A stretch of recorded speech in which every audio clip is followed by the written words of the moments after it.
Fondée en 1063 par Guillaume le Conquérant, l'abbaye bénédictine de Saint-Étienne de Caen fut consacrée en 1077. Les bâtiments monastiques du XVIIIe siècle, abritant le cloître, les salles lambrissées parées de tableaux et la salle des gardes, sont aujourd'hui le siège de l'hôtel de ville. L'abbatiale abrite le tombeau de Guillaume.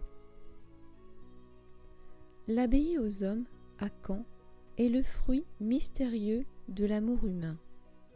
Guillaume et la reine Mathilde avaient contracté un mariage d'amour malgré leur lien de parenté. Pour faire lever l'interdiction qui pesait sur eux, ils firent le vœu de construire chacun un monastère. Et tandis que Mathilde se chargeait de l'abbaye aux dames, Guillaume faisait construire l'abbaye aux hommes.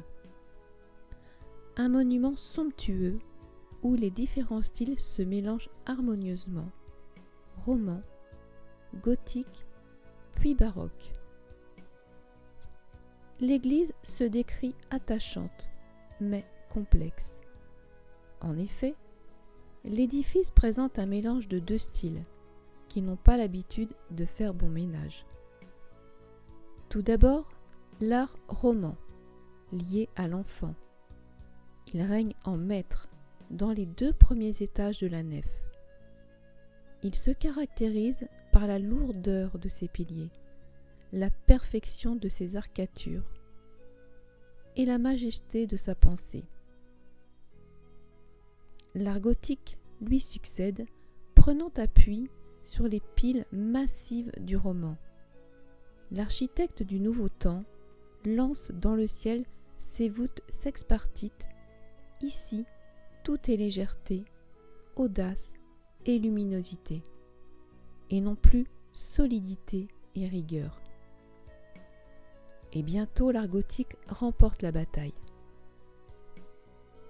Quelques siècles plus tard, ce chef-d'œuvre est menacé par les guerres de religion.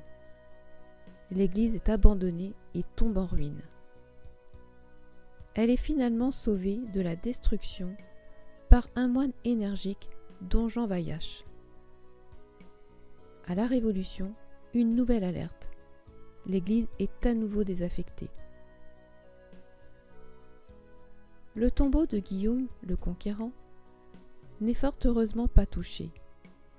La tombe avait déjà été profanée lors des guerres de religion et les ossements dispersés.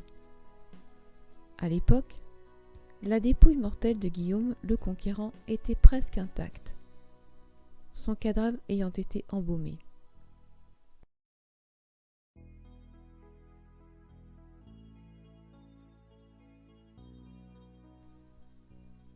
L'église Saint-Étienne de Caen est également riche par ses boiseries, en particulier la grande horloge qui associe dans le décompte des heures les chiffres romains et les chiffres arabes. De merveilleuses boiseries de chêne ornent pratiquement tous les murs. Elles servaient d'isolant.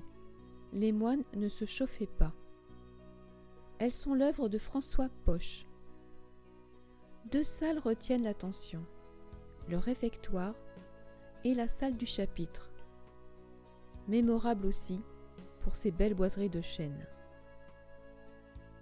Chaque salle est également décorée de peintures.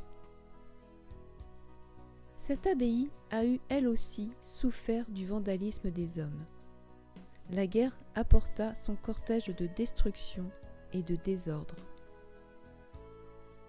Le 7 juin 1944, l'avance alliée a pour conséquence de nombreux bombardements dans toute la ville, qui est en partie détruite. L'abbaye aux hommes, toujours debout, recueille à l'époque des milliers de réfugiés. Le 9 juillet, les Alliés entrent dans la ville et la libèrent. L'abbaye aux hommes est sauvée.